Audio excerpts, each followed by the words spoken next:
She walked into the gleaming luxury showroom dressed in elegance, her presence commanding respect. Yet the whispers started the moment she crossed the door. To them, she wasn't a CEO, she wasn't successful, and she wasn't even worthy of being there. She was just another black woman, someone they assumed could never afford what was behind the glass displays. What unfolded next was more than prejudice, it was humiliation in plain sight. But what none of them expected was her response, one that would leave the entire showroom in stunned silence. Watch until the end. Wait a second. Tell us where you're watching from in the comments. And don't forget to subscribe for more powerful stories like this. Ava Richardson was no ordinary woman. At 38, she had built one of the fastest-growing tech companies in the country, employing hundreds and breaking barriers in an industry still dominated by men. Her story was one of grit, resilience, and vision. This story had taken her from childhood poverty to a place among the nation's top business leaders. On that particular afternoon, she decided to reward herself. After years of endless work, it was finally time to purchase her dream car, a sleek luxury model she had admired for years. To Ava, the car was more than metal and wheels.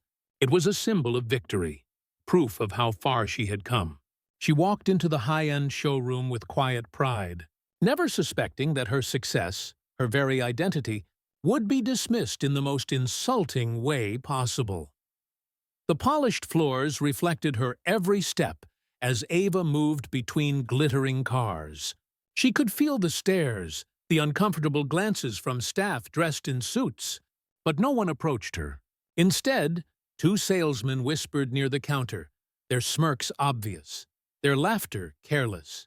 After minutes of being ignored, she finally walked toward one of them, only to be brushed off with a cold shrug. "We're busy," he muttered, though the showroom was nearly empty. A younger assistant finally came over, his face tight with skepticism. Instead of asking what she wanted, he asked if she was looking for something affordable, or perhaps considering leasing a used model. His tone cut sharper than any blade. Ava's chest tightened, but she kept her composure. When she expressed interest in the luxury model displayed on the central platform, the assistant's laugh was audible. He suggested she might be more comfortable at their budget branch across town. Customers nearby glanced over, some with pity, others with judgment. Ava's success, her achievements, her dignity, all erased by the color of her skin. The moment burned deep, but inside, something more substantial than anger began to rise. She wasn't going to walk away humiliated. Not this time. Ava turned, her eyes steady, her voice calm yet firm. She asked for the showroom manager. The room grew tense as whispers spread. When he arrived, expecting to dismiss a complaint, Ava handed him her business card, which listed her as CEO of Richardson Technologies, a company valued at hundreds of millions. Gasps followed as the manager scanned the card, realizing who stood before him. Ava didn't stop there.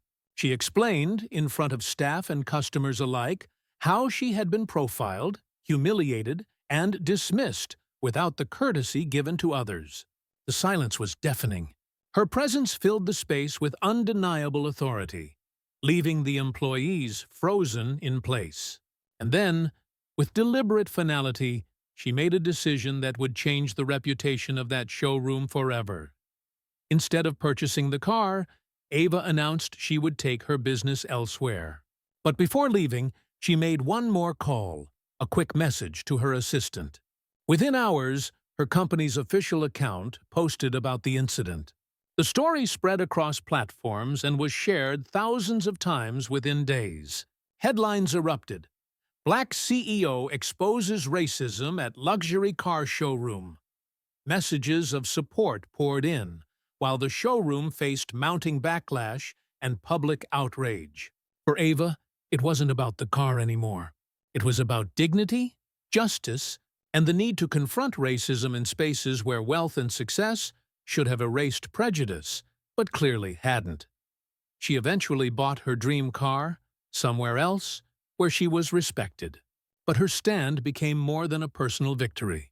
It sparked conversations about systemic bias in luxury markets, about who is assumed to belong and who is not. Ava knew the fight wasn't over, but she had made sure the world saw what happened when silent prejudice dared to confront the wrong person. Her question to those watching was simple. How many more Ava Richardsons will have to endure this before change becomes real? Which country and city are you watching from? Take care.